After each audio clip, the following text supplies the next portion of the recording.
Bible surprises in 30 minutes. Why there should be more exclamation marks in this unique book. Writer, church pastor and Bible teacher Mike Beaumont explains all to David Taverner. Our conversation this time around is called The Unforseen Twist. I love a mystery, so Mike, you're going to hopefully reveal what was unforeseen as we go on. But this perhaps just makes me think, if this is a story from Jesus, what kind of storyteller was Jesus? Oh, he was one of the most amazing storytellers ever. The trouble is we've become a little over familiar with them, even by the very word that we use. We're looking at one of his parables today. And Jesus was a great teller of parables, of stories. Now, sometimes those parables would just be sort of one-liners. Sometimes they'd be sort of fairly lengthy stories. But the thing about Jesus was he told his stories not as illustrations. Now, as a preacher, I've told many stories over my years, often about my kids, much to their embarrassment when they were little. But, preachers are familiar with doing that, telling a story as an illustration of the biblical principle they want to communicate. The thing is about Jesus, he didn't tell stories as illustrations. The stories were the teaching. And in doing that, he was really being quite innovative. Parables had been used before, but only as illustrations. He's now using them as the essence of what he wants to teach. And the amazing thing is about 1/3 of Jesus's teaching in the Gospels is parable, whether, those longer stories or short sayings. Some of them are pretty serious. Some of them are designed to make you laugh, like trying to squeeze a camel through the eye of a needle, or a man with a great big log sticking out of his eye saying to his neighbor, "Excuse me, there's a splinter of wood in yours. Can I get it out?"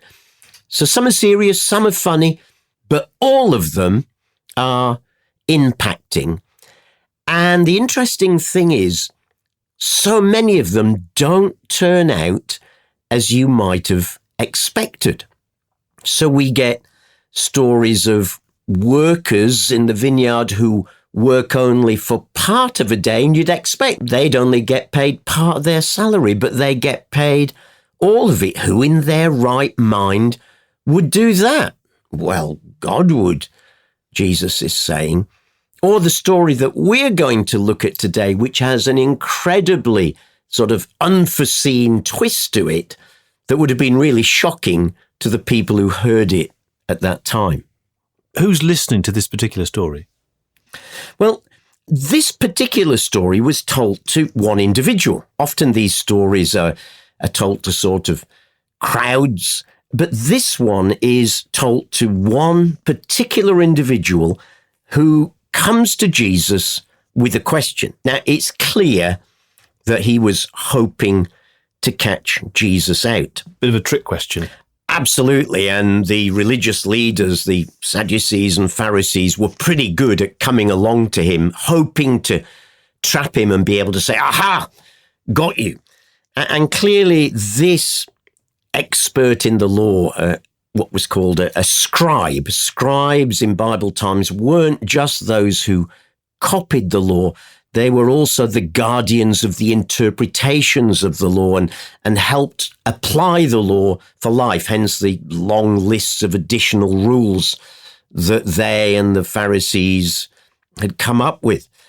And it's to this particular individual that Jesus tells this story and applies a story in his context. So this guy comes up and says, "Teacher, what must I do to inherit eternal life?" That's a big question. It is, isn't it? And you imagine him with his checklist thinking, okay, let's see if Jesus gets all of these. I hope at the top is keep the law in all its details. So he knows the answer that he wants. And Jesus, of course, sees through it. So throws a question back and says to him, "Well, what's written in the law?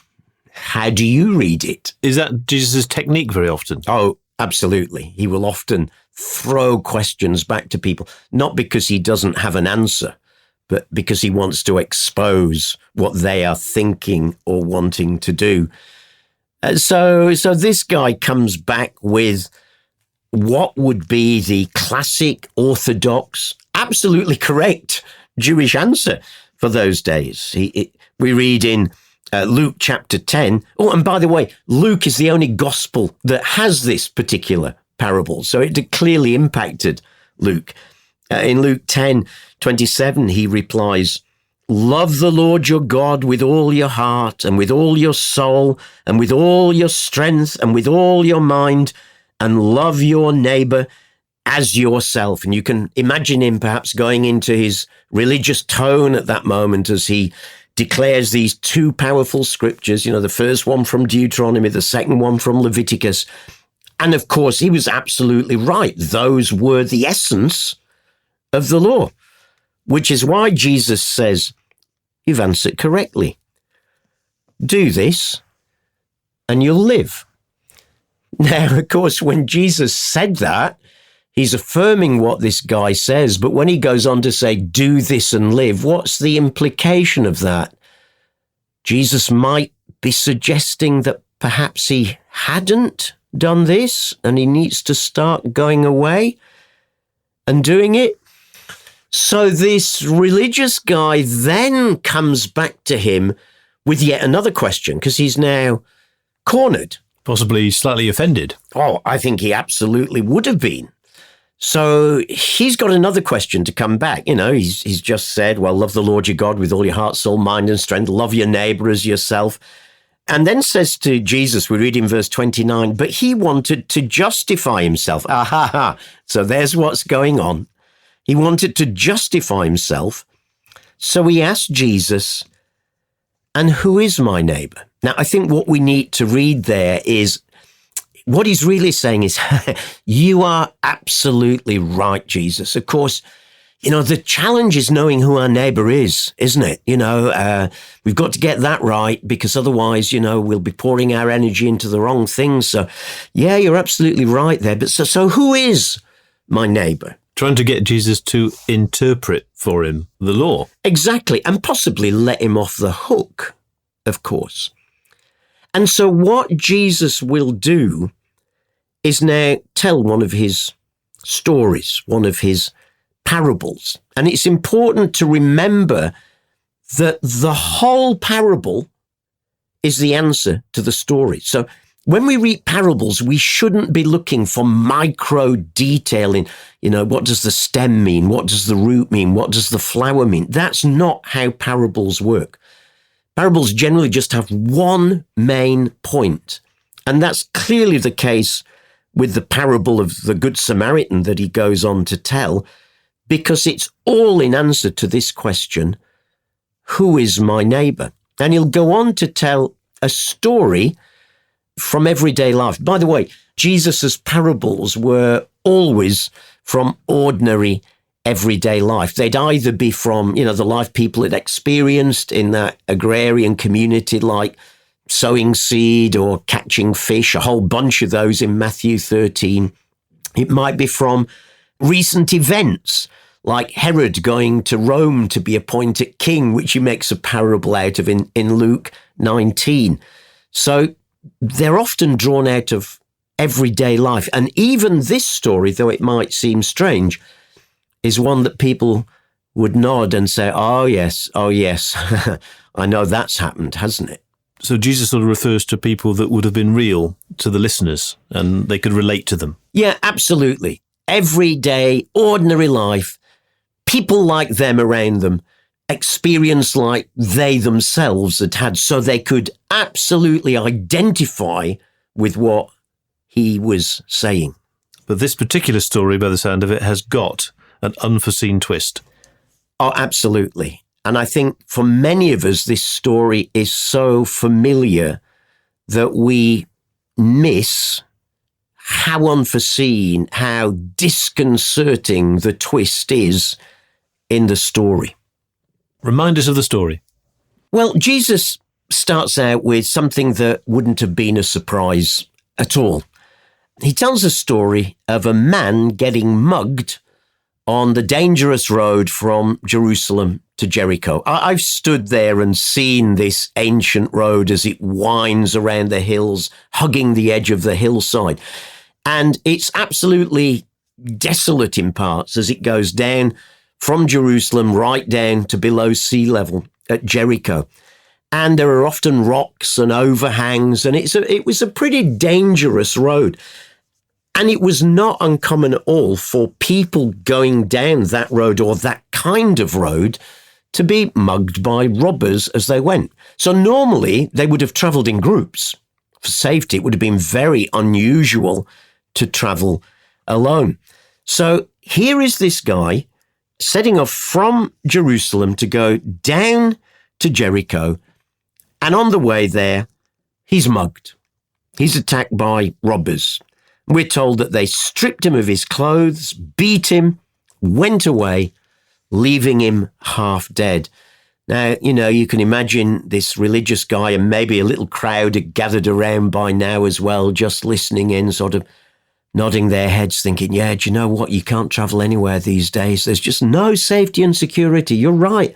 That road from Jerusalem to Jericho, why don't the Roman authorities spend some of our taxes on improving things so that we can go out, and go out in safety? Perhaps the sort of things that we might hear ourselves saying at times. So the person in the story isn't breaking any religious law. They're just going about their daily lives. Yeah, absolutely. Everyday, ordinary life where something has gone wrong, something tragically has gone wrong. So the story starts sort of very neutral, everyone nodding their heads saying, yeah, terrible, isn't it, how those sort of things happen. But then the twists in the story will come with increasing measure. The first twist in the story comes when a priest happened to be going down the same road. And when he saw the man, now, again, put yourself in the story, as we've said many times before. You would imagine this scribe, this religious leader here thinking, yes, the priest, he will be the one that God has sent to help in this particular situation. But there's going to be a twist. A priest happened to be going down the same road, and when he saw the man, he passed by on the other side. Now, believe me, that road is really quite narrow. So to pass by on the other side, there's not a huge amount of distance. You couldn't miss the guy. He'd only be a meter or so away from you. Now, I imagine this guy listening to the story at this point, perhaps being a bit shocked that the priest hadn't helped, before then thinking, but actually, no, I can understand. I can understand why he did it. That road is dangerous, and we don't want the priest getting caught up. And actually, if he started helping the guy, there's blood all over the place. He could end up getting ritually unclean. Though, note, he was going down from Jerusalem to Jericho, so he'd actually done his religious duty. And staying ritually clean at that point didn't matter. But yeah, there's a way to rationalize that, I'm sure. There must have been a good reason why that priest didn't stop to help. So then there's a second surprise in the story. Jesus goes on to say, so too a Levite. Now, the Levites were those who were temple assistants, so they helped the priest with many of their tasks. A Levite, when he came to the place and saw him, and you can imagine the guy thinking, this will be the one who helps, at this point, no doubt, because he's used to lugging all these carcasses around with the sacrifices. He's used to a bit of blood. Yeah, I see where you're going, Jesus, now. Yep, this will be the one who helps, isn't it? So to a Levite, when he came to the place and saw him, passed by on the other side. Now, at this point, I'm sure this scribe and maybe any people listening in are scratching their heads, wondering where this story is going. But they're about to start scratching their heads even more, where this absolutely unforeseen twist happens, and it's one that's easy for us to miss. Because we read on in verse 33, But a Samaritan, as he travelled, came where the man was, and when he saw him, he took pity on him. He went to him and bandaged his wounds, pouring on oil and wine. Then he put the man on his own donkey, brought him to an inn and took care of him. The next day he took out 2 silver coins and gave them to the innkeeper.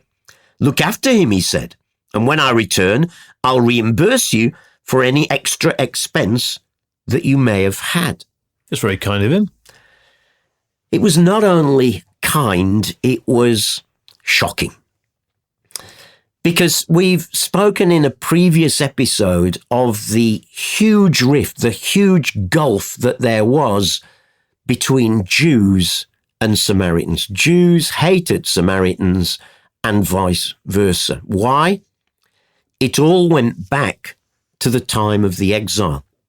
After King Solomon's death, the nation had split into two, the nation of Israel in the north and Judah in the south. Israel had ended up being conquered by Assyria in 722-721 BC, and its people scattered across the Assyrian Empire. Judah had survived until 586 BC, when it too had eventually been conquered now by Babylon, and its people now not scattered but taken into exile in defined places in Babylon that allowed them to maintain their Jewish identity. Meanwhile, these empires had brought people from other nations into the land of Israel to intermix with the population, really to break any possible power base. So when the Jews had returned from their exile 70 years after they'd gone into it, just as Jeremiah had prophesied, and came back to the promised land and started to rebuild the temple, some of these people in the land that were now, of course, of mixed race, as we might say today, wanted to help them rebuild. And the Jews said, no, you can't. You can't get involved in this. This is a holy task. You are not holy. You are not true Jews. You're a mixture of Jews and other nations, so you can't help. And the Samaritans had then said, well, in that case, we'll go off and build our own temple. And they did. And from that day on, a huge rift had not only developed, but had grown and grown and grown to the point where by New Testament times, the hatred, the division between the Samaritans in that area between Galilee in the north and Judea in the south and Jews was huge. Now, at one level, it was completely irrational, but then racism is always irrational. It has no logical basis, and this didn't either.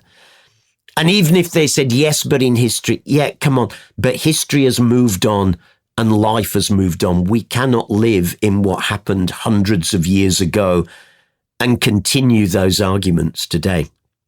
But they were doing. So when Jesus tells this shocking story, first surprise, the priest doesn't stop. Second surprise, the Levite doesn't stop. But this unforeseen twist in the story is that the one who not only stops, but who helps, and it costs him, because he pays for the guy's care in the inn and he gives the guy money and promises even to give more. The one who stops and helps is the most hated of people in those days. This wretched Samaritan, and you almost feel like, if you were a Jew, you'd spit at that point. We refer to the story as the Good Samaritan, but that's a contradiction in terms. For the people listening at the time, it was an absolute contradiction in terms. It would be like saying dry rain. It just didn't make sense. How could there ever be such a thing as a good Samaritan? It was a nonsense. And yet, in this powerful story, Jesus does that twist so that the one who helps is the one you would have least expected to help. So in telling the story, how does Jesus make his point? He does it by turning the tables on this scribe and asking him a question. Having told this powerful story that would have made a huge impact, he then says to the guy, which of these three do you think was a neighbour to the man who fell into the hands of the robbers? Now, you're a bit cornered now, aren't you? at that point. Everything in you does not want to give the right answer to that question. What you really want to say is, it was the priest, but it was the Levite, but there were extenuating circumstances and he was probably late for dinner or whatever. And this guy is cornered and he knows where he's going, and he's like he's being led into a trap here and there's no way out of it. And he didn't sort of just quickly say, oh, yes, of course, it was a Samaritan. He says in response, the one who had mercy on him. Interesting, isn't it? He can't even bring himself to say the word. That's a reflection of the hatred that there had been. But he has to own up to the truth of the point that Jesus is making. And remember, the whole of the parable is the point. People often have sort of tried to pull this parable apart and make different points out of different little things. Even the great St. Augustine interpreted this parable, the four legs of the donkey he saw as the four gospels that bring us to truth, and the inn he saw as a picture of the church, and the innkeeper he saw as St. Paul. And no, the whole story is the point. And as this guy says, well, the one who had mercy on him, Jesus thrusts his metaphorical sword home and simply says, go and do likewise. We're left hanging with that, wondering, I wonder what that guy was thinking at that moment. Go and do likewise. You ask me, who is my neighbour? Well, the answer Jesus is giving here in this sting in the tail is anyone who needs your help. Doesn't matter what nationality, what creed, what colour they might be, whether they're male or female, young or old, white or non-white, anybody who needs your help, that's your neighbour. And if you truly love God, then you'll put yourself out of your way to love God by serving them. The fact that you've highlighted that the scribe had a racist attitude towards this Samaritan just brings to light all that we know in our own society today about racism. Yeah, absolutely. And I just want to be very clear, racism is abhorrent to God. Now, I know that's a pretty blunt word, but I intend to be blunt because I think the Bible is very blunt about it. The Bible's very clear that, when God made people, he made them to fill the whole earth. That's how the beginning of the Bible starts. By the time we get to the end of the Bible, we find there are people of every tongue and tribe and colour and nation surrounding the throne and worshipping God. In the early church, they worked so hard to bring down the racial barrier that had existed for so long between Jew and Gentile and refused to let it come into the church, even though there were some who wanted it to at the beginning because they were so steeped in their old Jewish ways. And the early church refused to let that happen. And in this story, just one of many, because Jesus will sometimes reach out to people who were not Jews, like the story of the healing of the Syrophoenician woman. She was not a Jew, and yet Jesus responded to her cry for help. Racism is abhorrent to God. He has made the human race. There is only one race, and it is the human race. And Jesus is making very clear here, don't tell me that you are loving God and loving your neighbour unless you are prepared to help whoever it is that comes your way that day. Whatever the background, whatever the history. Now, there have been parts of our country, haven't there, where history has brought division between people. Northern Ireland is one of those places where something that happened in history a long time ago is still celebrated and held on to today. Now, I'm not trying to be political in saying that. I'm talking simply from a Christian ethical point of view. We cannot allow any ounce of racism in our hearts. And if we find ourselves reacting to, say, people of a different nation coming and living down our street or in our neighborhood, we really need to look at our hearts and see whether really we are in the place of this religious expert and need the challenge that Jesus brought. Who is my neighbor? It's anyone who needs you to reach out to them and to love them. So racism is utterly abhorrent to God and should be utterly abhorrent to anyone who claims to follow Jesus. In a sense, does this story even highlight the broader issue of prejudices in general, not just racism? Absolutely. Because, of course, here there was a racial thing, definitely. There was also a religious thing. He worships in the wrong place. He worships up in Samaria and doesn't come to the temple here. There were cultural things. They did things different ways. So you're absolutely right, David. This is not just a race issue. It's anything where I make people who are different to me, who do things different. It might be I don't like using this word, but a class issue between sort of upper class and working class. There's no place for that in the heart of a follower of Jesus. So it can absolutely be much wider than race and any prejudice that's in our heart. The truth is, we may have some experience in the past that caused us to think like we're thinking.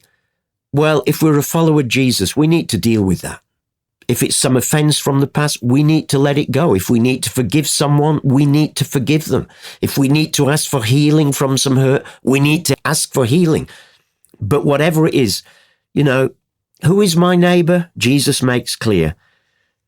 Anyone who needs your help, anyone that you have the ability to reach out to and help, that's your neighbor, and that's whom you are called to love if you're really going to be my follower. And I suppose the punchline is really that final phrase, go and do likewise. Absolutely. This is not a theological exercise in deciding who neighbors are. This is an impetus to go out there and to do good wherever we have the opportunity to do good. Whenever I go out, I'm just constantly looking for little opportunities, whether it's holding a door open for someone or putting a supermarket trolley away for someone. I'm just trying to inculcate in myself an attitude of just looking to do good. And if people turn around and want to say to me, well, he's just a do-gooder. Well, I always remember something Cliff Richard said years ago when he first made clear he was a Christian and people said, oh, he's just a do-gooder. And he said, well, I'd rather be a do-gooder than a do-badder. And that's a pretty good motto to live by. Elsewhere, Jesus said, do unto others. A simple principle, but one that could transform society. Yeah, what's sometimes called the golden rule. And you do find that in other religions, except there's a difference. Other religions have it as a version of don't do to others what you wouldn't want them to do to you. It's a protective thing. Jesus is far more proactive. No, that's not good enough. Do to others what you'd have them do to you. If you're a follower of Jesus, learn to put unforeseen twists into your life. Things that people wouldn't expect. Do to them and for them. Even if they've not done it to you, do to them the sort of things you would love to have them do that to you. Because if you do that, as Jesus said, you'll definitely live. You've been listening to Mike Beaumont in conversation with David Taverner. Bible Surprises in 30 Minutes is a United Christian Broadcasters production. For more about UCB, go to ucb.co.uk.